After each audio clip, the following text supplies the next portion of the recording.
আমার হাজবেন্ড সমিতি থেকে কিছু টাকা আনছে। টাকা আইনা ওরা আমার হাজবেন্ডে দিয়ে ওরা ব্যবসা করে খাইছে। আমার হাজবেন্ডে দিয়া টাকা ওরা বাইরে লাগাইছে এবং ওই টাকা আইনা লাভ লব যা হয়েছে আমার হাজবেন্ড ওদেরকে দিছে। আর যখন টাকাটা আটকা পড়ে গেছে এই টাকাটা এরা উঠায় দেয় নাই। এখন বলতেছে আপনার নামে সমিতির টাকা নিছেন, আপনি টাকা দিবেন। সেই 25,000 টাকা মাইনা নিছি, দিতে দিতে মনে হয় 385 মন দিয়া সারছি। তারপরও টাকা শেষই হয় নাই, টাকা শেষই হয় নাই। আজকে 2 বছর ধরে টাকা খালি দিতেই আছে। আমার হাজবেন্ড যা ইনকাম করে এই সমিতির টাকার পিছনে ব্যয় করে। তারপরে আমি একবার রোজার মধ্যে এদেরকে বলছিলাম আমি একটা কিস্তি উঠায় তাদেরকে টাকা দিব।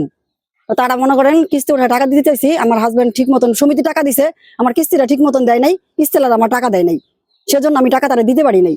তা আমি যখন গরু দিয়ে টাকা দিতে পারি নাই, আমি আমার পাশের একজন সমিতির একজন সদস্য সে বলছে টাকা যখন দিতে পারেন নাই তাহলে আপনাদের আমি এটা একটা যেভাবে টাকাটা দেওয়া যায় ওটা একটা ব্যবস্থা করে দিব। তাহলে আমার হাজবেন্ড টাকা নিয়ে লাগাই দিছে, আমার হাজবেন্ড টাকাই না দেয়। তো টাকার জন্য এই লাভ টাভ যা আছে তারাই কিন্তু খাইছে, আমার হাজবেন্ড কিন্তু এই টাকার লাভ টুপটা খায় নাই। কিন্তু আমার তারা বলছে যদি এই টাকা কখন আটকায় যায় আমি এই টাকাটা আমরা উঠাই দেবো আপনার সাথে থাইকা। কিন্তু যখন টাকাটা আটকায় গেছে তারা কিন্তু সাথে থাইকা টাকাটা উঠাই নাই, কারণ আমার হাজবেন্ডই তারা চাপ দিতেছে এই টাকাটার জন্য। তো তারপর আমি টাকাটা দিতে চাইছি, যেই সপ্তাহে মারামারি করছে তার আগের সপ্তাহে মনে করেন আমি নিজে যাইয়া রাইতে 2টা পর্যন্ত তাদেরকে রিকোয়েস্ট করে আসছি যে টাকাটা হয়তো আমি কিস্তি থেকে যখন নাই না টাকাটা আপনাদের দিতাম, যেহেতু আমি কিস্তি উঠাইতে পারি নাই, তাহলে আপনারা আমার একটা কিস্তি করে দেন, আমি আস্তে আস্তে টাকাটা পরিশোধ করে দিই। আর যদি সেটা না করেন তাহলে আমার 3 মাস সময় দেন, আমি 3 মাস পরে টাকাটা পরিশোধ করে দিব। তারপরের সপ্তাহে আসছে, আইসা একবার বইলা গেছে যে অফিসে আসেন। যে লোক বলছে যে আমি এটা ব্যবস্থা যে সমাধান করে দিব তার একটা ফোন দিছি।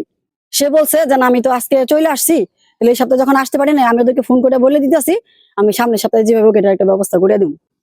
তো তখন সামনের সপ্তাহে এই কথা বলার সাথে সাথেই ফোন কাটার সাথে সাথেই সলমান এখানে আসছে। আসার পরে আমার হাজবেন্ড বলছে যে এরকম এরকম আকাশের সাথে ফোন দিছিলাম, আকাশ বলছে যে সামনের সপ্তাহে কথা বলবো। এই জন্য আকাশের মা মাসি তুইলা ইচ্ছা মতন বকাবাজি পারছে। তো বকাবাজি পারছে, আমার হাজবেন্ড বলছে যে না এখন আমার কাছে তো টাকা নাই, আমি কোথেকে টাকা দিব, টাকা দিলে তো দিতে পারলে তো আমি তো সমিতির ঘরে যাইতামই। আমার হাজবেন্ডে মনে করেন আমার শ্বশুর শাশুড়ি মারা গেছে তারে তুইলে অনেক বকাবাজি পারছে।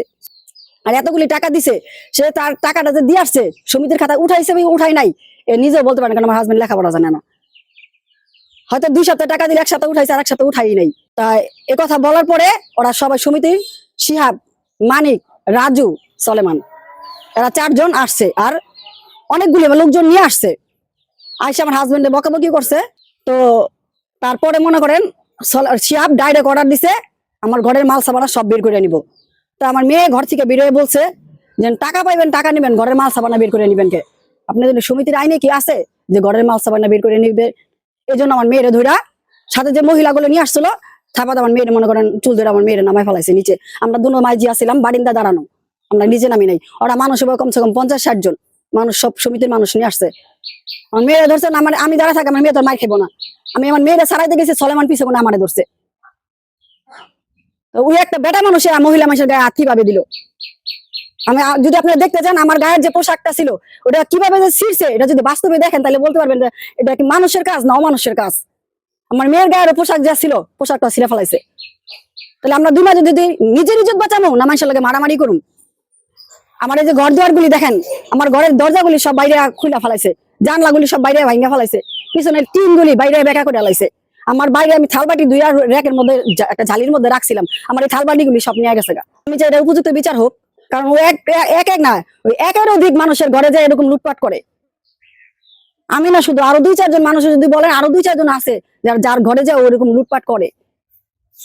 আর শুধু লুটপাট না, এখানে কোনো জিনিস হইলে টিউনোর নাম ভাঙে খায়। ওই এই একটা গাছ যদি কেউ এটা কাটতে যায় এই গাছ টিউনো অর্ডার দিছে কাটা যাবো না, অথচ নিয়ে নিজের বাড়িতে নিয়ে যায় নাম হয় টিউনো টাকা খায় এই জায়গান। এদিকে টিউনোর দুর্নাম হয় না? মানুষের প্রতি কি টিউনোর প্রতি কি মানুষের একটা দুর্বলতা আসে না?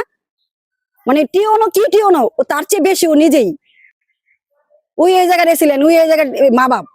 সলেমান গায়ে হাত তুলছে, পয়লা একবার আইছে যে কবির ভাই অফিসে যাই, আমি বললাম আপনারা যান আমি আসতেছি।